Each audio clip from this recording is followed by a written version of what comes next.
گھر کے سارے نوکر مر گئے ہیں کیا جو تم کام کے بہانے بار بار میرے کمرے میں آتی ہو؟ شیراز ہاشمی نے اسے حقارت سے دیکھا۔ پھوپھو نے نوکروں کو چھٹی دے دی ہے، اس لیے سارے کام میں کرتی ہوں۔ اس کی آنکھیں نم ہوئیں۔ وہ باپ کی لاڈلی بیٹی ایک معمولی غلطی کی وجہ سے شیراز جیسے پتھر دل کے نکاح میں دے دی گئی۔ جسٹ شٹ اپ، ماما اتنی ظالم نہیں ہے، وہ برہم ہوا۔ میں سے بابا کی وجہ سے یہ سب برداشت کر رہی ہوں، ورنہ… وہ بات ادھوری چھوڑ کر اپنے آنسو پونچھتی وہاں سے جانے لگی کہ شیراز نے بازوں سے گھسیٹتے اسے بیڈ پر پٹکا۔ ورنہ کیا؟ آج بتاتا ہوں تم جیسی بدچلن لڑکیوں کی اوقات کیا ہوتی ہے۔ وہ بے دردی سے اس کی روح میں سمایا، مگر اگلے لمحے یہ دیکھ کر ساکت ہوا کہ وہ مسلسل ان لڑکوں کو نظروں سے پریشان ہو رہی ہے جو اسے ہی گھور رہے تھے۔ وہ بار بار ان لڑکوں کو نظر انداز کرتی پھر سے اپنے کام میں مصروف ہو گئی تھی۔ اس نے ایک نظر پھر سے کلاس روم سے باہر دیکھا تو وہاں پر کوئی بھی موجود نہیں تھا۔ اس نے شکر کا گہرا سانس لیا اور پھر وہ اپنے کام میں مصروف ہو گئی۔ کچھ دیر گزری تھی کہ وہ اپنے ہاتھوں پر لگی سیاہی دیکھ کر مسکراتی ہوئی واش روم میں گئی تھی کہ تبھی اچانک واش روم کا دروازہ خود سے بند ہو گیا۔ وہ جو اپنے ہاتھ دھو رہی تھی، دروازے کے بند ہونے کی آواز پر وہ ایک دم کانپ اٹھی تھی۔ اس نے حیرانگی سے دروازے کی طرف دیکھا اور جلدی سے دروازہ کھولنے کی کوشش کرنے لگی۔ وہ مسلسل دروازہ کھٹکھٹا رہی تھی۔ کوئی ہے باہر؟ کوئی ہے؟ دروازہ کھولو، میں اندر آ گئی ہوں۔ پہلے تو وہ کچھ صبر سے کام لیتی رہی، لیکن جب کافی دیر گزرنے کے باوجود اسے واش روم کے باہر کوئی ہلچل سنائی نہ دی تو وہ ایک دم گھبرا گئی۔ شدید گرمی کی وجہ سے اس کے چہرے پر پسینے کی ننھی ننھی بوندیں چمکنے لگی تھیں۔ وہ بہت خوفزدہ ہو گئی تھی اور طور اب اسے سمجھ نہیں آ رہی تھی کہ وہ کیا کرے، یہاں سے باہر کس طرح لگے بہت اچھے سوال اس کے دماغ میں آ رہے تھے۔ واش روم کی گندگی، بدبو اور حبس کی وجہ سے اس کا سر چکرانے لگا تھا۔ اسے اپنا سانس گھٹتا ہوا محسوس ہو رہا تھا۔ وہ مسلسل ایک ناکام سی کوشش کر رہی تھی۔ مسلسل دروازہ کھٹکھٹا رہے تھے۔ اس کے کمزور نازک سے ہاتھ اب دکھنے لگے تھے، لیکن وہ اپنی کوشش جاری رکھے ہوئے تھی۔ وہ دونوں جلدی سے کلاس روم میں پہنچے اور اپنے بیگ اٹھائے اسکول سے جانے لگی تھی۔ یار اسلم، میں تو کہتا ہوں ٹیچر کو کھول دیتے ہیں، ایسے انہیں کچھ ہو گیا تو کھول دو۔ کیسے کھول دوں؟ دوپہر میں سب بچوں کے سامنے انہوں نے میری جتنی انسلٹ کی ہے، اس کے بعد یہ سزا تو بنتی ہے۔ اسلم شیطانی ہنسی ہنسا تھا۔ مکرم جو اس کا دوست تھا، اس کے ہر الٹے سیدھے کام میں اس کا ساتھ دیتا تھا، لیکن اب کی مرتبہ وہ کچھ پریشان دکھائی دے رہا تھا۔ مکرم نے سر جھٹکا تھا، وہ جو کافی دیر سے پارس کو دیوار کے پیچھے چھپ کر دیکھ رہے تھے اور اس موقع کی تلاش میں تھے کہ انہیں کوئی موقع ملے اور وہ اسے پریشان کرے۔ اب ایسا ہی ہوا تھا۔ وہ جیسے واش روم میں گئی، ان دونوں نے مل کر اسے وہاں بند کر دیا اور اب خود بیگ پکڑے اسکول کی دیوار پھیلانگتے ہوئے باہر بھاگ گئے تھے۔ اسلم، مجھے ابھی بھی خوف محسوس ہو رہا ہے۔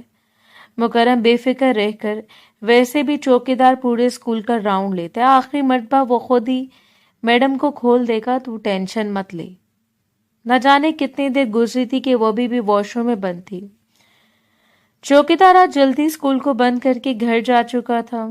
اب تو اس میں ہمت بھی باقی نہیں رہی تھی۔ بھوک پیاس کی شدت سے وہ بے حال ہو چکی تھی۔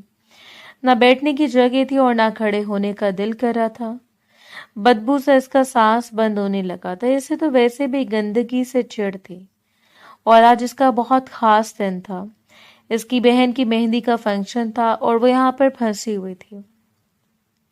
اس کا گھر جانا بہت ضروری تھا، لیکن اب وہ یہاں سے کیسے جائے گی؟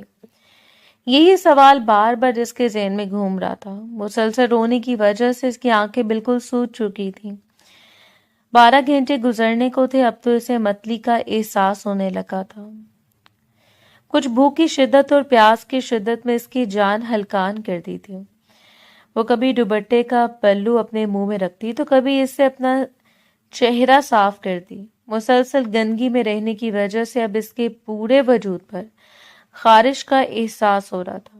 گھر میں سب لوگ میرا انتظار کر رہے ہیں، میں وقت پر نہ پہنچی تو لوگ نہ جانے کیسی کیسی باتیں کریں گے۔ اس کے دل میں نئے نئے وسوسے جنم لینے لگے تھے، پریشان کن حالت میں، اور گرمی کی وجہ سے اب اس کا دل بھی گھبرانے لگا تھا۔ ظہیر صاحب اور اس سے ابھی تک اسکول سے نہیں آئی تھی، اور اب تو شام کے 6 بج رہے ہیں اور اس کا اسکول تو 2 بجے بند ہو جاتا ہے۔ ہاں مگر اس کا کچھ پتہ نہیں ہے، نہ اس کا فون چل رہا ہے اور نہ ہی اس کی کوئی خیر خبر ہے۔ اللہ خیر کرے، میں اسکول سے پتہ کر کے آتا ہوں۔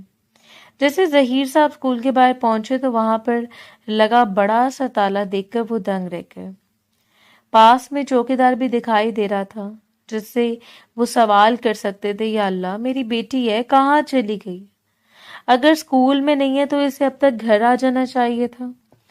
وہ گھبراتے ہوئے ادھر ادھر دیکھنے لگے، ان کے چہرے کا رنگ اڑ چکا تھا۔ گھبراہٹ کے مارے وہ جلدی جلدی کامتے ہوئے وجود کے ساتھ گھر پہنچے تھے۔ شبنم پارس اسکول میں نہیں ہے، اسکول کے باہر تالا لگا ہوا ہے کہ اگر وہ اس وقت گھر نہ پہنچے تو ہم لوگوں کو کیا جواب دیں گے؟ کہاں چلی گئی یہ لڑکی؟ اور پھر پوری مہندی پر بارش کو نہ دیکھ کر سب نے باتیں بنائی تھی۔ شبنم بیگم اور ظہیر صاحب کا تو پریشانی سے برا حال تھا۔ ہیرا بھی اپنی مہندی چھوڑ کر فارس کے لیے پریشان تھی۔ اس پر لوگوں کی باتوں نے مزید تماشا بنا دیا۔ ان کے گھر میں تو کہرام مچ گیا۔ بھائی صاحب، میں نہ کہتی تھی کہ بچی کو گھر سے نہ باہر بھیجیں، لیکن آپ نے تو میری ایک نہ سنی۔ ارے وہ جس طرح کی ہے اس نے تو گھر سے بھاگنا ہی تھا۔ ویسے بھی ابھی تو خود پڑھ کر فارغ ہوئی تھی اور آپ نے اس کے کہنے پر اسے نوکری پر لگوا دیا۔ پڑھاتی تھی 9ویں 10ویں جماعت کی کلاسوں کو۔ 9ویں 10ویں جماعت کے لڑکے اس سے کئی گنا بڑے دکھائی دیتے ہیں۔ آپا میری بچی ایسی نہیں ہے، خدا کے لیے اس کے کردار پر کوئی بات مت کریں۔ کسی کے کانوں میں پڑ گئی تو بات کا بتنگڑ بن جائے گا۔ نہ جانے وہ کس مصیبت میں ہے، کہاں پر ہے، کس حال میں ہے۔ ہم یہاں پر پریشان ہیں اور اب ہماری پریشانی میں اضافہ کر رہے ہیں۔ ارے بھابھی، میں تو بس یہ بتا رہی ہوں کہ اس سے آنا ہوتا تو اب تک آ چکی ہوتی۔ پھر آئی کیوں نہیں؟ اب تک اگر اتنی وہ سچی تھی تو بھاگ گئی ہے آپ کی بیٹی۔ اب آپ اپنی بہن کے چپ کروائیں گی یا میں چپ کرواؤں؟ شبنم بیگم سے کہاں برداشت تھا کہ وہ اپنے اوپر ہوئے ظلم برداشت کر سکتی تھی، لیکن اپنی بیٹیوں کے لیے ایک لفظ برداشت نہیں کر پا رہی تھی۔ خاموش ہو جاؤ تم دونوں۔ اور کیا غلط کہہ رہی ہے نجمہ؟ ٹھیک ہی تو کہہ رہی ہے، بھاگ گئی ہے ہماری بیٹی ہماری ناک کاٹ کر۔ اس لیے تو اتنی اتاولی ہو رہی تھی کہ اسے نوکری کرنی ہے، نوکری کے بہانے گھر سے بھاگنا چاہتی ہے۔ ظہیر صاحب بھی اپنی بیٹی سے بدگمان ہو چکے تھے۔ انسان کی زبان ایسی ہے، کسی کو بھی بہکا سکتی ہے۔ ارے ان کی تو بیٹی بھاگ گئی ہے، بڑی بیٹی کی شادی تھی اور چھوٹی نے لگتا ہے خود ہی بھاگ کر۔ کیسا زمانہ آ گیا ہے، ماں باپ کی عزت کا پاس نہیں رکھا اس نے۔ ارے کتنا بھروسہ کیا ہوگا ماں باپ نے، مہندی پر آئے لوگ سب باتیں کرنے لگے تھے۔ جس کو یہ بات معلوم ہو رہی تھی کہ پارس گھر پر نہیں ہے، سب اس کے کردار پر انگلی اٹھا رہے تھے۔ ظہیر صاحب کی ہر طرف بدنامی ہو، وہ اپنی عزت لوٹنے پر ماتم کرتے رہ گئے تھے۔ سب مہمان اور ہیرا کے سسرال والے بھی ان پر تھو تھو کرتے جا چکے تھے۔ ارے بہن، آپ لوگ کیوں یہ شادی توڑ کر جا رہے ہیں؟ میری بیٹی کا تو کوئی قصور نہیں ہے، خدا کے لیے ہم پر رحم کریں، ہم لوگ پہلے بہت پریشان ہیں۔ اگر آپ بھی ایسے کریں گے تو میری بیٹی سے کون شادی کرے گا؟ ہمیں کیا پتا تھا کہ آپ کی بیٹیاں کردار کی کتنی صاف ہیں، پتا ہوتا تو ہم رشتہ ہی نہ لے کر آتے۔ چلو جی، چلو، ہمیں نہیں کرنی اپنے بیٹے کی شادی یہاں پر جن کی بیٹیوں کا کردار ہی صاف نہ ہو۔ کل کو یہ بھی اپنے عاشق کے ساتھ بھاگ گئی تو ہم لوگ معاشرے میں کیا منہ دکھائیں گے؟ ظہیر صاحب نے روکتے رہ کے مگر کوئی نہ رکا۔ جو گھر کچھ گھنٹے پہلے خوشیوں سے بھرا ہوا تھا وہاں پر ماتم کا سما تھا۔ ساری رات گزرنے کے بعد اگلے روز اسکول میں سٹاف میں سے کوئی واش روم میں گیا اور وہاں کا بند دروازہ دیکھ کر حیران رہ گیا، کیونکہ آج تک واش روم کے دروازے کس نے بند نہیں کیے تھے۔ سٹاف میں سے ایک ٹیچر نے جیسے ہی دروازہ کھولا، سامنے پارس کو بے ہوش پڑے دیکھ کر وہ حیران رہ گئی۔ ارے یہ تو پارس ہے۔ بس پارس آنکھیں کھولے، لیکن پارس کی آنکھیں نہ کھولنے پر اسکول کی انتظامیہ نے اسے ہاسپٹل پہنچایا تھا۔ اس کی آنکھ دوپہر کے وقت کھلی، سر شدید درد کی وجہ سے اٹھانا مشکل لگ رہا تھا۔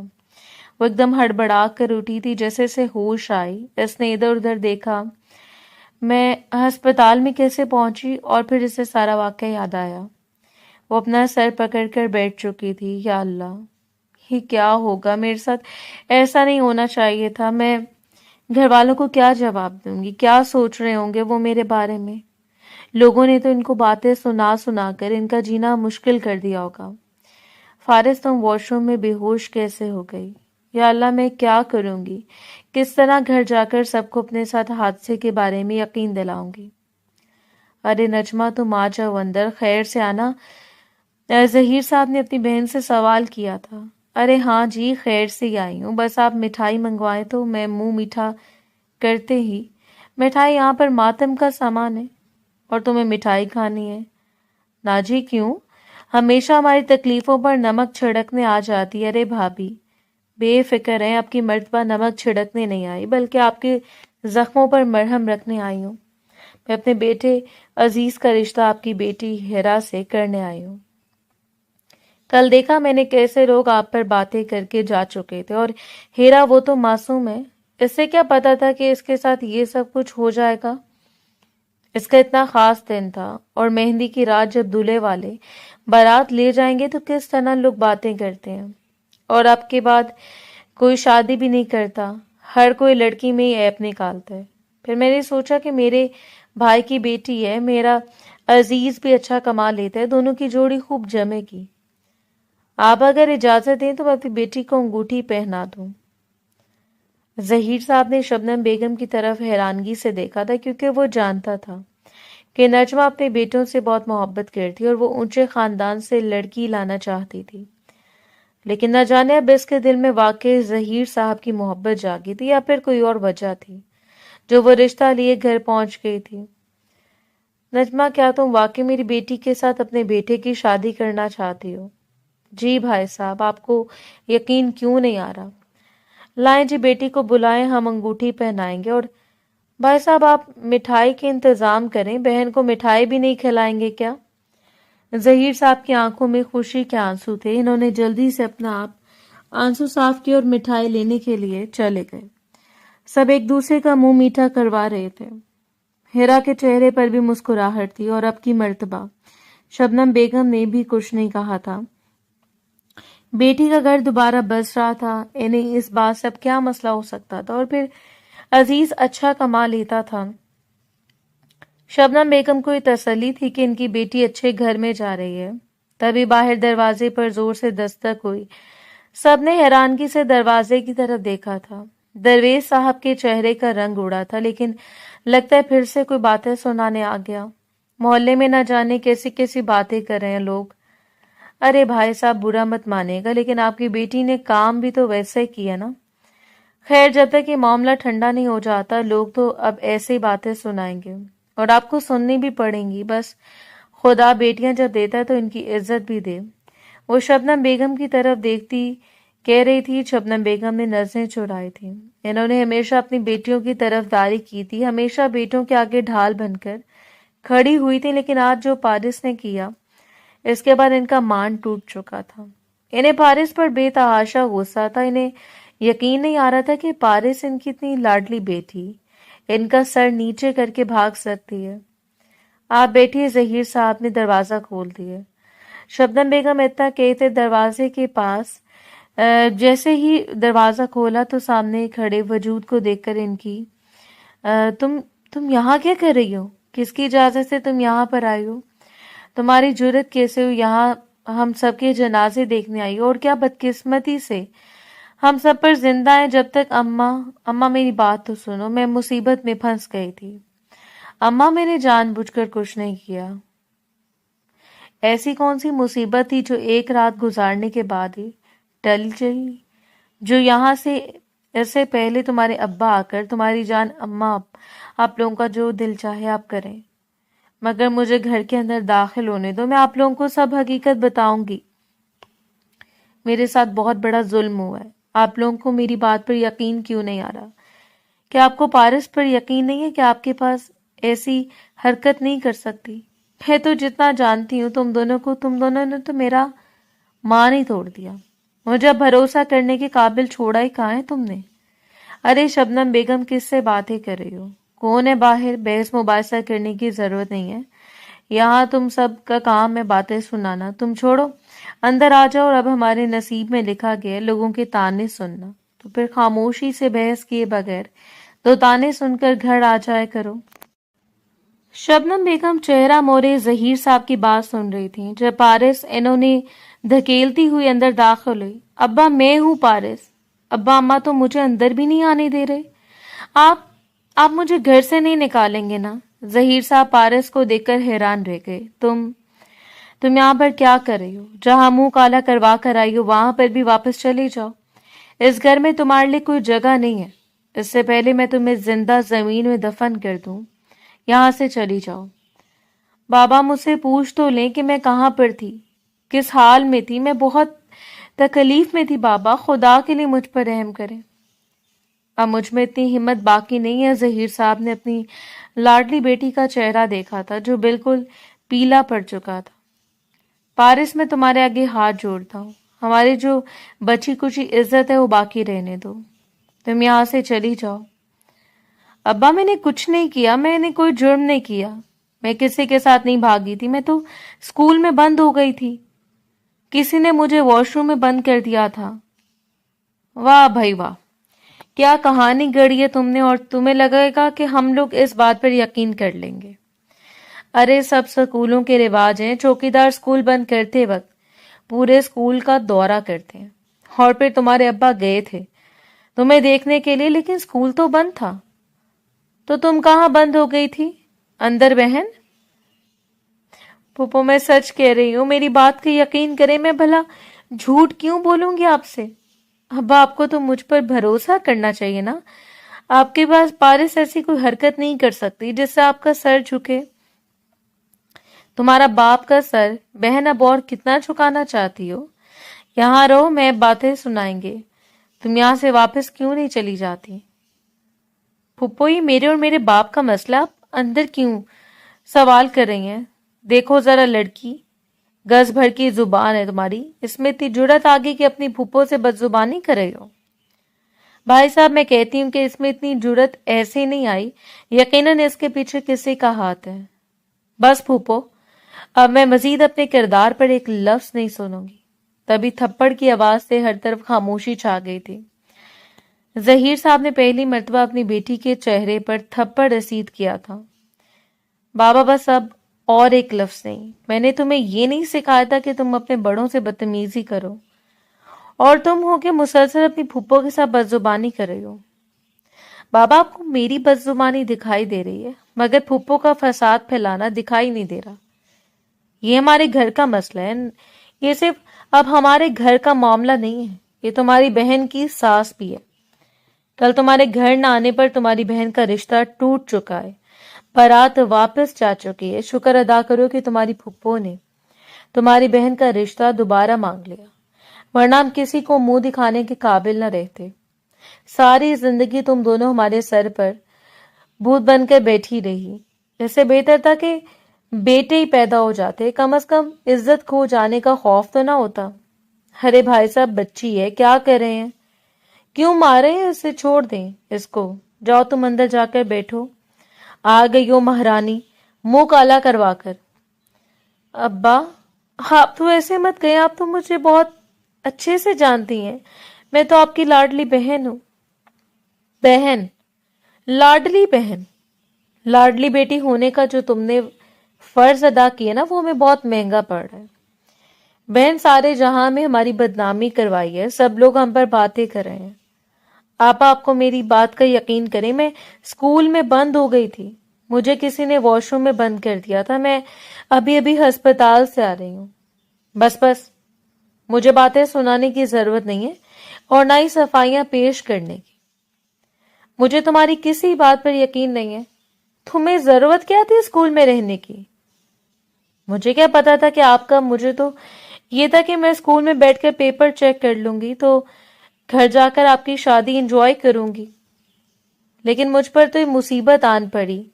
اب آپ تو ایسے مجھ سے منہ پھیر کر بیٹھی ہیں کہ آپ لوگوں کی تلخ کلامی میں برداشت نہیں کر پا رہی. آپ لوگ تو میرے اپنے ہیں اور اپنے ہونے کے باوجود یہ سب کر رہے ہیں. تو غیروں کو تو موقع مل ہی جائے گا مجھے باتیں سنانے کا. تو تم نے حرکت بھی تو ویسی کی ہے نا. ہیرا نے فارس کو بہت سی باتیں سنائی تھی جس پر وہ اپنا سب منہ لے کر بیٹھ گئی. ایسے سمجھ نہیں آ رہا تھا کہ وہ کس کو اپنی باتوں کا یقین دلائے. کبھی ظہیر صاحب کے دماغ میں نہ جانے کیا خیال آیا کہ آپ نے ہمیشہ میرے مشکل وقت میں میرا ساتھ دیا. آج بھی میں آپ سے گزارش کرتا ہوں کہ آپ میری بات مانیں گے. نجمہ بیگم نے سوالیہ نگاہوں سے ظہیر صاحب کی طرف دیکھا تھا. ظہیر صاحب نے اپنا ہاتھ جوڑے تھے. میری چھوٹی بیٹی کا رشتہ اپنے بڑے بیٹے شیراز کے لیے کر لیں. مجھے کوئی اعتراض نہیں ہے اس رشتے سے. میں جانتا ہوں وہ کچھ خاص کماتا نہیں ہے لیکن بس میری بیٹی کا گھر بس جائے. مجھے اور کچھ نہیں چاہیے اور آپ کے گھر میں رہ کر وہ یقیناً بھوکی نہیں رہے گی. بھائی صاحب اس بارے میں آپ سے کچھ نہیں کہہ سکتی جب تک میں شیراز سے بات نہیں کر لیتی. نہ جانے وہ گھر سے بھاگی ہوئی لڑکی سے شادی کرے گا بھی نہیں. اب کماتا بھی نہیں ہے تو یہ اس کا اتنا بڑا جرم نہیں ہے لیکن اس کی شادی ایک گھر سے بھاگی ہوئی لڑکی سے کروا دیں. تبھی شیراز کو گھر بلایا گیا. شیراز میں تمہارے آگے ہاتھ جوڑ رہا ہوں. خدا کے لیے میری بیٹی سے شادی کر لو. میں مانتا ہوں کہ وہ گھر سے بھاگ گئی ہے لیکن ایک وقت تم ہی ہو جو میری بات کا مان رکھ سکتے ہو. لیکن ماموں جان دیکھو شیراز میں اپنی آدھی جائیداد تمہارے نام کر دوں گا. پھر تو تم میری بیٹی کو اپنا لوگے نا. پھر تو تمہیں کوئی مسئلہ نہیں ہوگا. تبھی شیراز نے اپنی ماں کی طرف دیکھا تھا جنہوں نے ہاں میں سر ہلانے کا کہا. ٹھیک ہے ماموں جان مجھے کوئی اعتراض نہیں ہے. میں اس رشتے کے لیے تیار ہوں. فارس کو جب یہ بات معلوم ہوئی تو وہ دنگ رہ گئے. بابا آپ میری شادی ایک ان پڑھ اور بے روزگار کے ساتھ کر رہے ہیں جو 2 وقت کی روٹی بھی مجھے نہیں پلا پائے گا. بابا میں کسی صورت شیراز سے شادی نہیں کروں گی. آپ میرے لیے کوئی بھی رشتہ دیکھتے ہیں لیکن شیراز ہرگز نہیں. تو پھر کس سے شادی کرنی ہے تمہیں؟ جو تم نے کیا ہے اس کے بعد شکر ادا کرو کہ شیراز کا رشتہ بھی آ گیا ورنہ ساری زندگی یہاں پہ کنواری بیٹھی رہو گی. اور بیوی میں تمہارا اتنا بوجھ نہیں اٹھا سکتا. باقی نہیں تمہارا بوجھ اٹھانے کی لوگوں کی بات ہے. کل سے ہم سن رہے ہیں اور تم نے تو آرام سے آ کر کہہ دیا کہ تم پھنس گئی تھی. میں کس کس کو جواب دوں گا کس کس کو صفائیاں پیش کروں گا. اس لیے مہربانی کرو اور اگلے ہفتے اپنی بہن کے ساتھ تم بھی رخصت ہو جاؤ. تمہارے ابا بالکل صحیح کہہ رہے ہیں. ہم لوگوں کا تمہاری وجہ سے بدنامی نہیں کھیل سکتے. کم از کم اس عمر میں تو ہم سکون سے ہمیں مر لینے دو. اماں آپ لوگ میرے ساتھ بہت غلط کر رہے ہو. غلط تو تمہارے ساتھ ہی ہوا نا. تو ہم تو یہاں بہت سکون سے بیٹھے ہیں. ہیرا نے بھی اپنا حصہ ڈالا. وہ بالکل خاموش ہو گئی تھی. اس کے پاس اپنی صفائی پیش کرنے کے لیے کچھ بھی نہیں تھا. نہ کچھ ثبوت نہ کچھ گواہ. وہ جانتی تھی کہ کوئی بھی اس کی بات کا یقین نہیں کرے گا. اس لیے اس نے خاموشی سے اس شادی کے لیے حامی بھر دی. 1 ہفتے کے بعد دونوں بہنیں رخصت ہو کر سسرال چلی گئی تھیں. اپنے سسرال پہنچی تو وہاں پر سسرال کا ماحول دیکھ کر افسردہ ہو گئے کیونکہ نہ تو اس کا کمرہ سجایا گیا تھا اور نہ ہی کسی کو اس کے آنے کی کوئی خوشی تھی. وہ اپنے کمرے میں گئی تو کمرے کی حالت دیکھ کر اسے تکلیف محسوس ہوئی تھی. پورا کمرہ بکھرا پڑا تھا. ڈیکوریشن کے نام پر کوئی چیز وہاں پر نہیں رکھی گئی تھی. کچھ نہ آہستہ آہستہ کر کے اپنا سارا کمرہ صاف کیا اور پھر آرام کرنے کے لیے لیٹ گئی. وہ جسمانی سے زیادہ ذہنی طور پر تھک چکی تھی. اسے سمجھ نہیں آ رہا تھا کہ وہ کیا کرے. یا اللہ میرے لیے آگے آسانیاں پیدا کرنا. مجھ میں اتنی سخت نہیں ہے کہ اب میں کوئی اور دکھ برداشت کر سکوں اور نہ ہی کسی کی باتیں. آپ تو جانتے کہ میں جھوٹ نہیں بول رہی. میرے گواہ آپ ہیں. مجھ پر رحم کرنا. اتنا کہتے اب اس کی آنکھ لگ گئی. اسے معلوم ہی نہ ہوا کہ اگلی صبح جب اس کی آنکھ کھلی تو کمرے میں کوئی بھی موجود نہیں تھا. شاید شیراز ساری رات کمرے میں آیا ہی نہیں تھا. وہ کمرے سے باہر نکلی تو نجمہ بیگم سامنے بیٹھی چائے پی رہی تھی. اٹھ گئی ہو میڈم؟ ہمارے گھر کے رواج نہیں ہے اتنی دیر تک سونا. وہ ہاتھ مسلتی آنکھیں چھڑانے لگی تھی. وہ بہت تھکاوٹ اور کمزوری کی وجہ سے نیند آ گئی تھی. کل سے دھیان رکھوں گی. اس نے ادھر ادھر نظر دوڑائی لیکن وہاں پر کسی کو نہ پا کر اس کے چہرے پر زخمی مسکراہٹ آئی تھی. جس کا مطلب تھا کہ ہیرا کو ابھی تک جگایا نہیں گیا تھا، اور وہ جو خود اٹھ کر آئی تھی اسے بھی باتیں سنائی جا رہی تھی۔ اس نے گہرا سانس لیا۔ وہ کچن ہے، جاؤ سب کے لیے ناشتہ بناؤ۔ اور وہ جو خاموشی سے صوفے پر بیٹھنے لگی تھی کہ نجمہ بیگم کی بات پر دنگ رہ گئی۔ لیکن پھوپھو، میرا مطلب ہے کہ آپ کے گھر تو ملازم ہے نا، اور ناشتہ وہی بناتے ہیں نا؟ یہی بناتے ہیں، لیکن میں نے سارے ملازم ہٹا دیے ہیں۔ اس نے بے یقینی سے نجمہ بیگم کی طرف دیکھا تھا۔ مگر خود کو ناشتہ تو اماں لے کر آئیں گی نا؟ ہاں، ناشتہ تو اماں باہر ہی کر لیں گی، لیکن ناشتہ کرنے کے لیے برتن صاف ہونا بھی تو ضروری ہے۔ کچن میں کل رات کے کھانے کے برتن پڑے ہیں، جاؤ وہ سب دھو لو۔ اور ملازم آج کے بعد نہیں آئیں گے، میں نے ان کی چھٹی کروا دی ہے۔ اب تمہارا شوہر تو کچھ کماتا نہیں ہے، تمہارا بوجھ ہمارے سر پر ہے، اور میں اپنے کماؤ بیٹے کو اتنا بہت نہیں ڈال سکتا، اسے بھی اپنا گھر بار کو دیکھنا ہے، ہمیں دیکھنا ہے۔ اب تمہارے شوہر کا بھی خرچہ وہ اٹھائے، ایسا ممکن نہیں ہے، اس لیے تم گھر کے سارے کام کرو گی، تبھی تو تم لوگوں کو 2 وقت کی روٹی ملے گی، کیونکہ ملازم کو دینے کے لیے بھی پیسوں کی ضرورت ہوتی ہے۔ اس نے گہرا سانس لیا۔ وہ کچھ اور نہیں کہہ سکتی تھی، اپنی صفائی میں کچھ بول نہیں سکتی تھی، مجبوراً اسے نجمہ بیگم کا کہا ماننا تھا۔ نجمہ بیگم نے کچن میں سے برتن دھونے پر لگا دیا۔ اس نے تلخی سے اپنے سادے ہاتھ دیکھے جن پر مہندی تک نہیں لگائی گئی تھی، اور دوسری طرف اس کی بہن تھی، خوش نصیب تھی، بھرے کمرے سے باہر آئی، اور نجمہ بیگم اس کے صدقے واری جانے لگی تھی۔ جیتی رہو، خوش رہو، ماشاء اللہ کیا روپ آیا ہے تم پر، اب لگ رہی ہو نا میری بہو۔ بس ایسے ہنستی مسکراتی رہنا، خوش رہنا، میں تمہارے چہرے پر اداسی نہیں دیکھ سکتی۔ پھوپھا، آپ دل کی کتنی اچھی ہیں، تم بھی تو اتنی اچھی ہو۔ ملازم آ گئے ہیں کیا؟ ایک تو چائے پینے کا دل کر رہا ہے۔ ارے کہاں اب ملازمین، وہ تو میں نے ہٹا دیے، لیکن کیوں پھوپھو؟ ارے کیوں کا کیا مطلب ہوا؟ تم تو جانتی ہو شیراز کماتا نہیں ہے، سارا بوجھ تمہارے شوہر پر آ جاتا ہے، اس لیے ملازمین کو ہٹا دیا، اور آج سے سارے گھر کے کام پارس سے کیا کرے گی۔ وہ اس کی سگی بہن تھی، دل میں کہیں نہ کہیں اس کے لیے حد تک محسوس ہوئی، لیکن یہ صرف اصلی احساس تھا۔ اس کے بعد ہیرا نے اپنا دل سخت کر لیا اور اٹھتی کچن میں چلی گئی۔ کیا ضرورت تھی تمہیں اسکول جانے کی؟ نوکری کرنے کا بہت شوق تھا، تمہاری وجہ سے آج یہ سب دن دیکھنے پڑ رہے ہیں ہمیں۔ وہ جو برتن دھو رہی تھی اپنی آنکھوں میں ایان سے پیچھے دھکیلتی ہوئی خاموشی سے اپنے کاموں میں مصروف رہی۔ اسے اب کسی سے بھی کوئی غرض نہیں تھا۔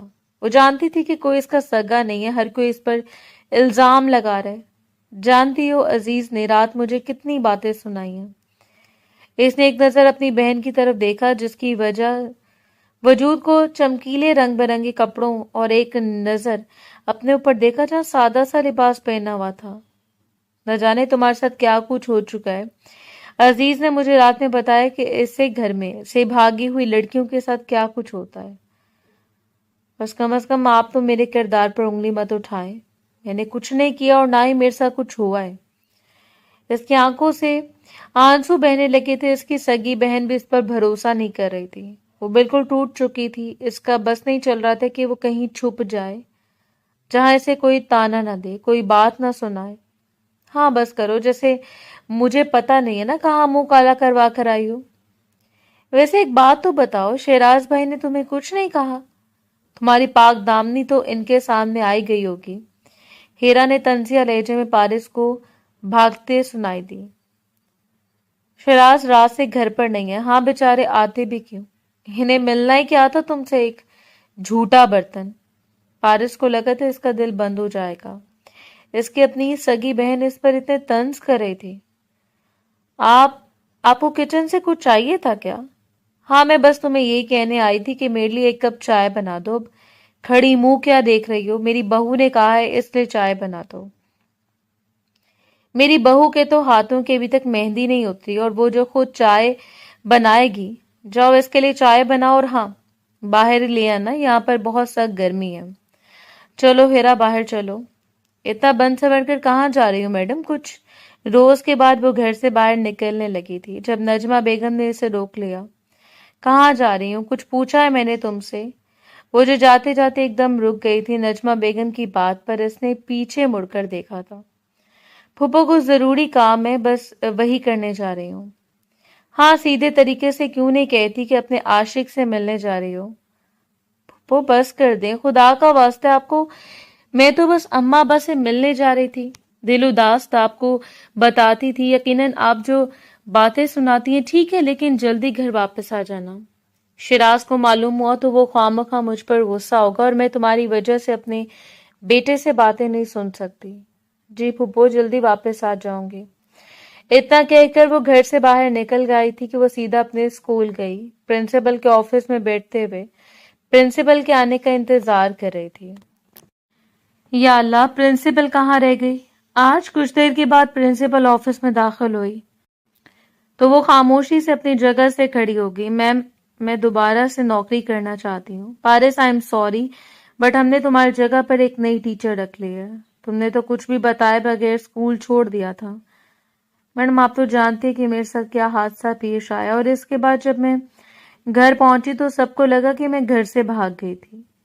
میری بہن کی شادی تھی، اس کی شادی ٹوٹ گئی۔ میرا رشتہ جہاں ہوا تھا وہ رشتہ ٹوٹ گیا۔ ہمارے گھر میں کہرام مچ گیا۔ اس کے بعد میرے ابا نے میری شادی میرے پھوپھو کے بیٹے سے کر دی۔ میں آج بھی بڑی مشکل سے وہاں سے نکل کر آئی ہوں۔ پلیز آپ میری کچھ مدد کریں۔ دیکھیں مس پارس، آپ کو اتنی تو عقل ہونی چاہیے تھی کہ آپ اسکول میں بغیر بتائے نہ رکتی۔ کوئی بھی نہیں جانتا تھا کہ آپ اسکول میں ہیں۔ پھر بھلا کسی کو الہام تو نہیں ہونا تھا؟ چوکیدار کو بھی جلدی سے جانے کی تھی، وہ چلا گیا۔ اب اس میں ہمارا تو کوئی قصور نہیں ہے نا؟ میڈم، میں آپ کا قصور نہیں نکال رہی، لیکن بس چاہتی ہوں کہ اس اسکول میں مجھے دوبارہ نوکری مل جائے۔ میرے شوہر کچھ نہیں کماتے اور میرے سسرال والوں نے مجھ پر ظلم کی انتہا کر دی ہے۔ اگر میں کچھ کمانے لگوں گی تو شاید میرے لیے کچھ آسانی ہو جائے۔ سوری پارس، اب ہم آپ کو دوبارہ نہیں رکھ سکتے، ہمارے اسکول کے رولز ہیں۔ تبھی پارس کے ساتھ بیٹھی وائس پرنسپل نے اسے زور سے دیکھا تھا۔ پارس، ہم جانتے ہیں کہ آپ کے ساتھ بہت برا ہوا ہے، آپ کے ساتھ بہت غلط ہوا ہے، زیادتی ہوئی ہے آپ کے ساتھ، لیکن آپ بھی ہماری تکلیف کو سمجھیں، ہم کچھ نہیں کر سکتے۔ میڈم، آپ کوشش تو کریں، شاید میرے لیے کوئی سیٹ نکل آئے۔ اچھا، کہ آپ چھوٹی کلاسز کو پڑھا لیں گی؟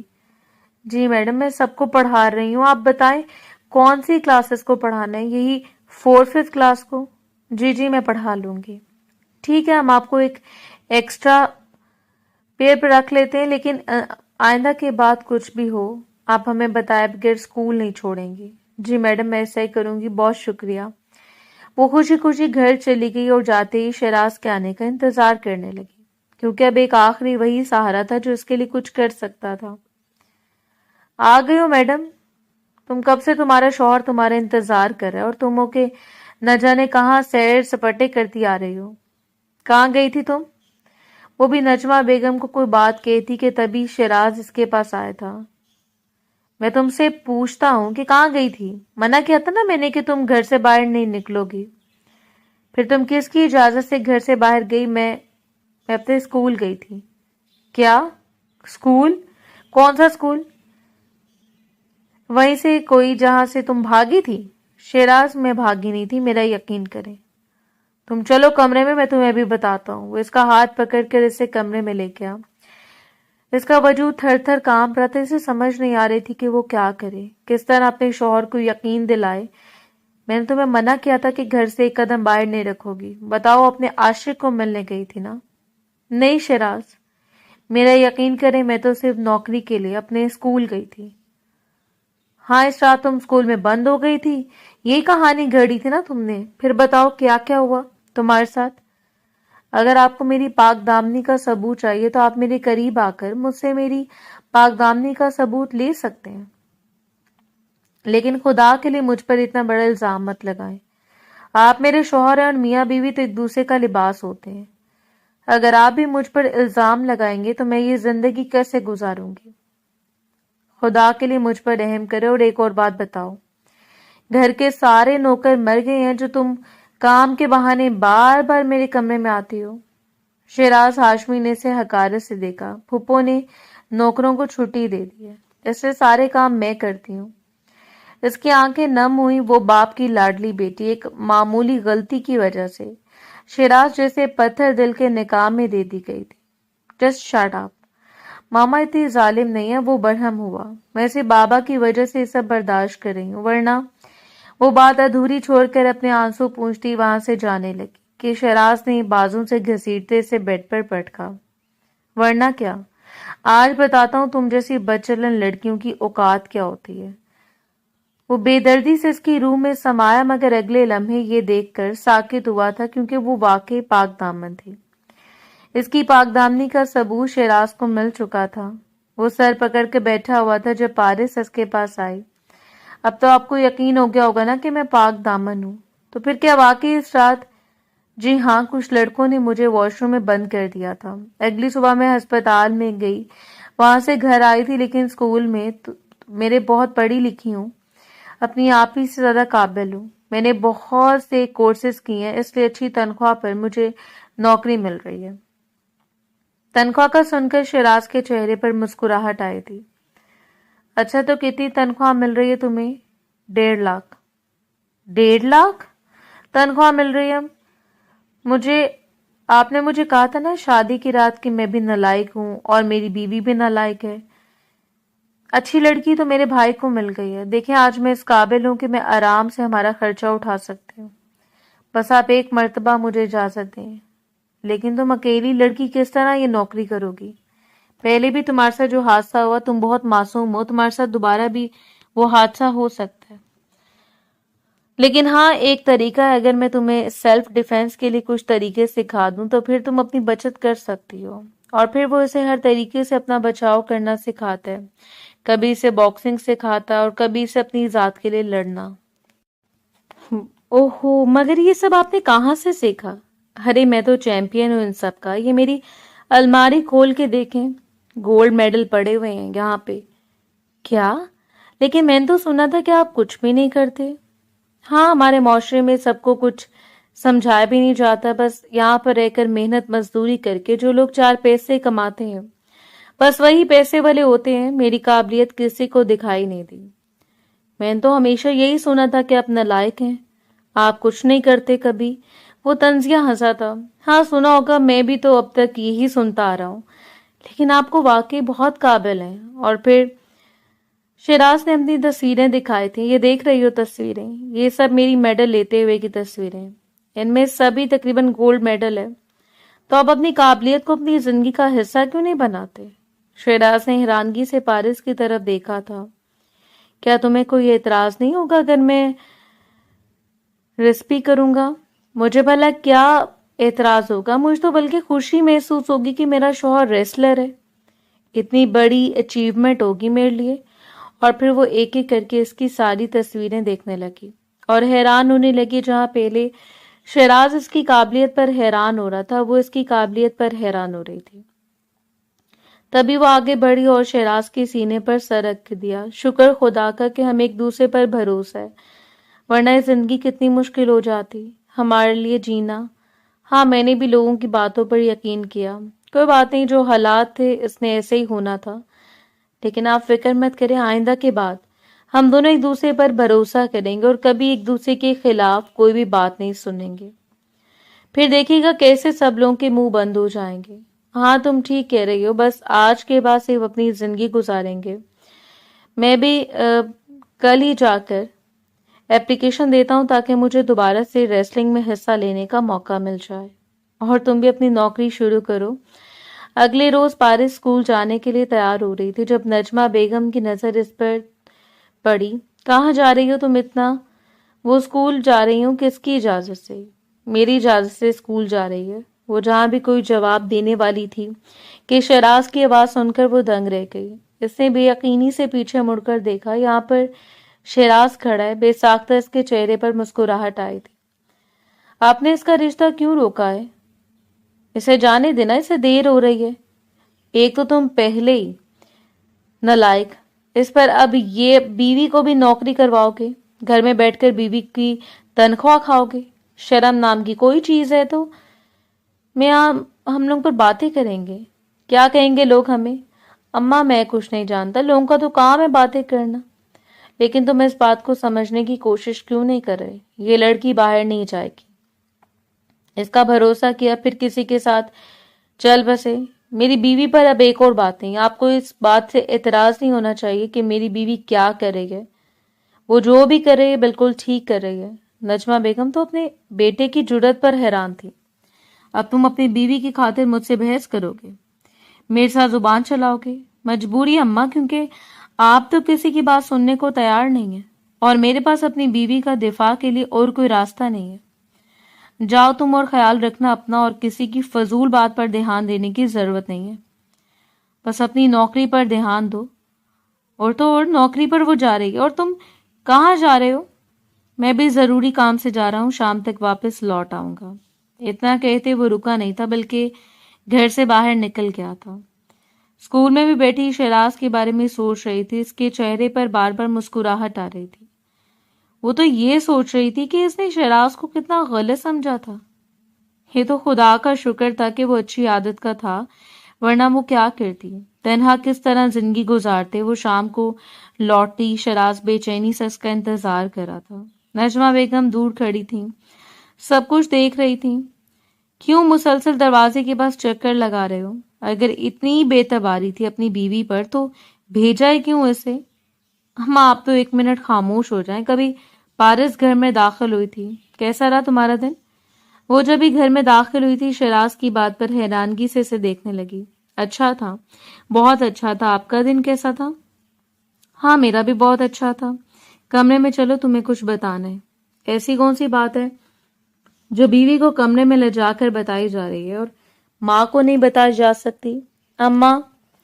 امی ابھی کے آپس میں معاملہ ہے، آپ کون ہوتی ہیں ہمارے اندر دخل اندازی کرنے والی؟ درخت لہجے میں بولتا وہاں سے چلا گیا۔ ایسی بھی کون سی بات تھی جو کب سے آپ میرا انتظار کر رہے تھے؟ مت پوچھو میں کتنا خوش ہوں آج۔ اچھا، یہ تو بہت اچھی بات ہے، آپ جلدی سے مجھے بھی خوشی کی خبر بتائیں تاکہ میں بھی خوش ہو جاؤں۔ ہاں، کیوں نہیں۔ تم جانتی ہو مجھے ریسلنگ میں دوبارہ سے پارٹیسپیٹ کرنے کا موقع ملا ہے، اور تو اور جیتنے والے کو 10 کروڑ کا انعام بھی دیا جائے گا۔ 10 کروڑ؟ ہاں، 10 کروڑ۔ اتنی رقم پہلی مرتبہ لگائی گئی ہے۔ میں تو ضرور پارٹیسپیٹ کر رہا ہوں۔ ہاں، بس ایک فکر کی بات ہے۔ کیسی فکر؟ اس میں جان جانے کا بھی خطرہ ہے۔ اگر مجھے کچھ ہو گیا تو تم میرے بغیر رہ لو گی؟ تبھی فارس نے جلدی سے شیراز سے ہونٹوں پر ہاتھ رکھا۔ اس کی آنکھیں بھر گئیں۔ خدا نہ کرے آپ کو کچھ ہو، ایسی باتیں کیوں کر رہے ہیں؟ اور ماشاءاللہ سے آپ چیمپئن رہے ہیں، مجھے یقین ہے کہ آپ یہ میچ بھی جیت جائیں گے، اور پھر دیکھے گا ہم لوگ ہمیشہ ایک دوسرے کے ساتھ خوش رہیں گے۔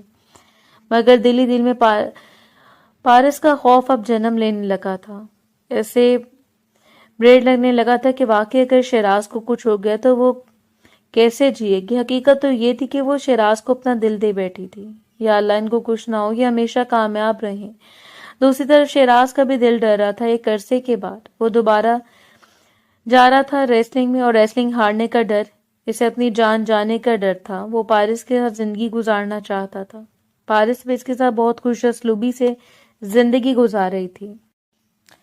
میڈم، میں ان لڑکوں کے خلاف کمپلین کرنا چاہتی ہوں۔ ان لڑکوں کو اسکول سے باہر نکالنا چاہیے جنہوں نے اسکول کے ایک ٹیچر کے ساتھ ایسا کیا۔ دیکھیں مس پارس، ہم ایسا نہیں کر سکتے۔ ان کے والد بہت طاقتور ہیں، وہ ہمارا اسکول 1 منٹ کے اندر بند کروا سکتے ہیں۔ ہم معذرت کے ساتھ آپ سے درخواست کرتے ہیں۔ کس بات کو بند کرتے ہیں؟ کیونکہ اس معاملے میں ہم آپ کی کوئی مدد نہیں کر سکتے۔ آپ نے ہمیں نوکری دی، واپس ملنے کا کہا، ہم نے آپ کو نوکری واپس دے دی، لیکن اب مزید ہم کچھ نہیں کر پائیں گے۔ ہاں، ایک حل ہے، اگر آپ پولیس کا ساتھ لیں تو پھر ممکن ہے کہ کچھ ہو سکتا ہے۔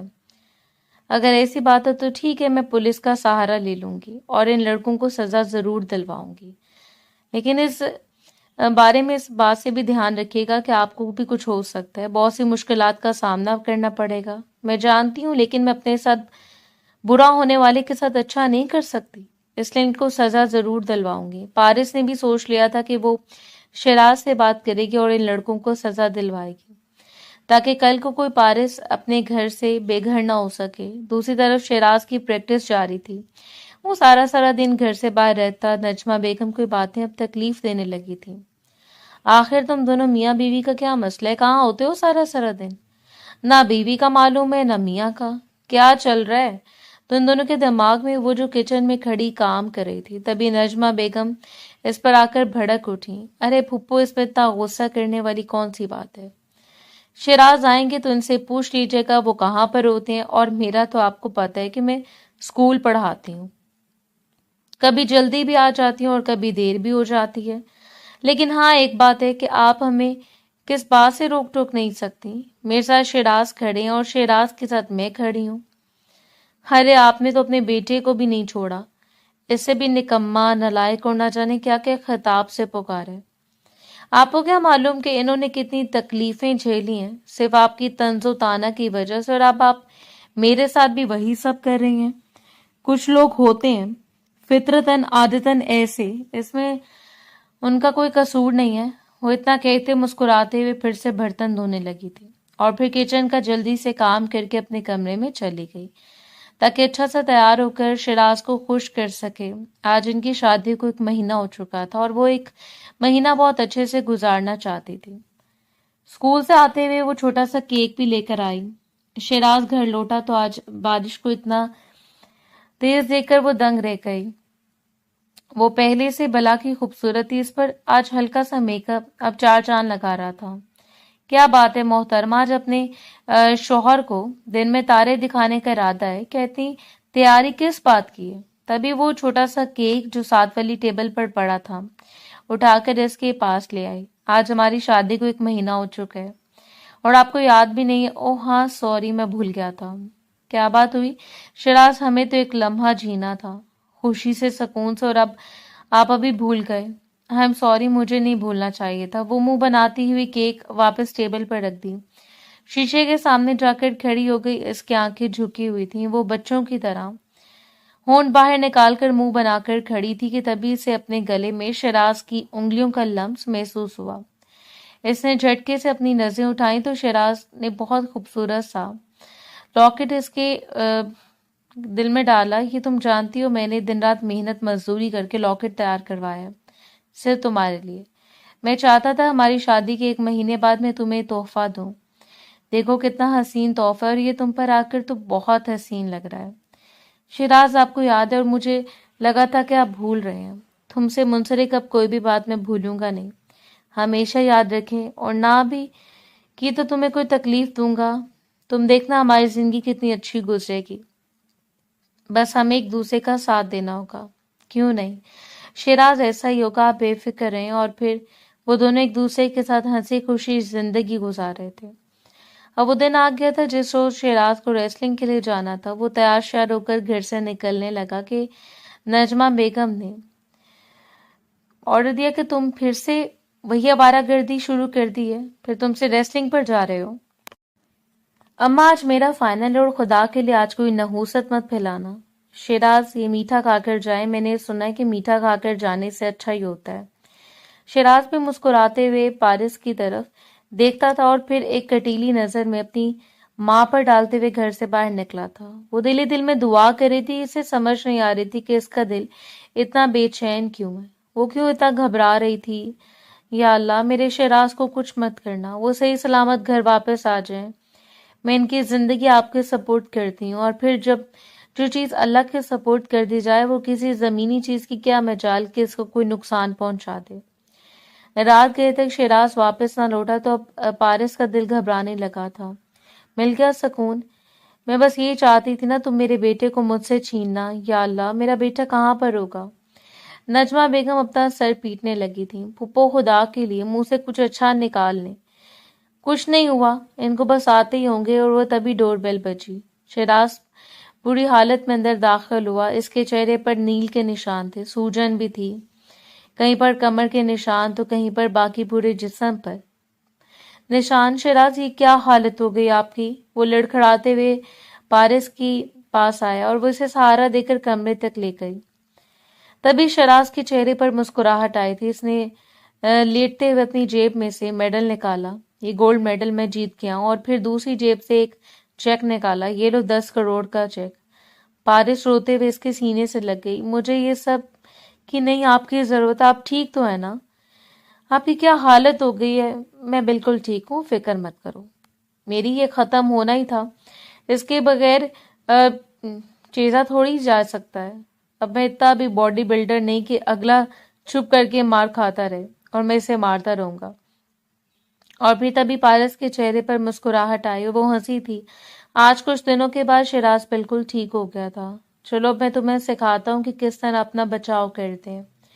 پچھلے کچھ دنوں سے میں اپنی ریسلنگ میں مصروف تھا، اس لیے میں کچھ سکھانے سے بھلا مجھے اب کیا ہوگا. اور ویسے بھی زندگی میں ہاتھ سے بار بار تھوڑی ہوتے ہیں، اور اب مجھے ڈرنے کی بھی کوئی ضرورت نہیں ہے. میرے پاس میرا شوہر ہے جو ریسلر ہے. ہاں بس میں ایک بار کہنا چاہتی ہوں، میں ان لڑکوں کو سزا دلوانا چاہتی ہوں. اگر آپ اس میں میری مدد کر دیں گے. ہاں کیوں نہیں. نجمہ بیگم نے جب شیراز کے ہاتھ میں 10 کروڑ کا چیک دیکھا تو وہ دنگ رہ گئی. ماشاء اللہ میرا بیٹا 10 کروڑ جیت کر آیا ہے. یہ سب تمہاری وجہ سے ہوئے پارس، تم ہی اس کے نصیب میں اچھی لکھی گئی ہو، تبھی وہ اتنا کما کر لایا. اماں یہ 10 کروڑ روپیہ سے پارس کا ہے. اس نے میرے لیے بہت محنت کی ہے، بہت تکلیفیں جھیلی ہیں، پورے گھر کے برتن مانجے اور ساتھ ساتھ سب گھر والوں کے لیے کھانے بھی بنائے ہیں. اب کم از کم آپ کو اس بات سے کوئی تکلیف نہیں ہوگی کہ ہم دونوں کے وجود سے آپ کو کوئی تکلیف نہیں ہوگی، کیونکہ کل سے میں ایک اچھا سا گھر دیکھ کر میں اور پارس وہاں پر شفٹ ہو رہے ہیں. یہ کیا کہہ رہے ہو تم؟ جی اماں بالکل ٹھیک کہہ رہا ہوں.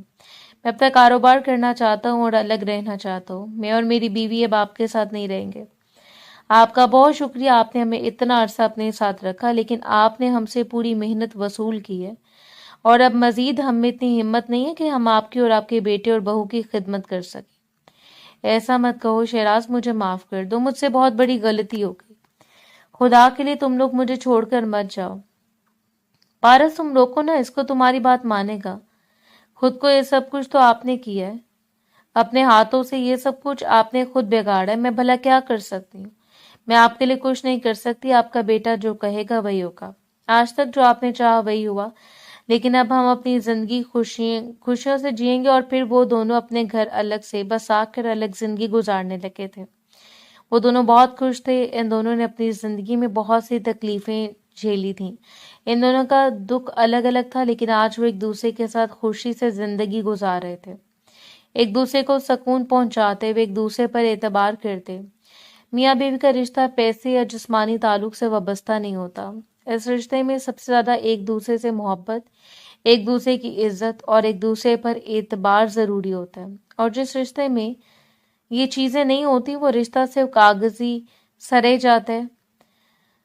شیراز اور پارس کو 2 جڑواں بچوں سے نوازا گیا.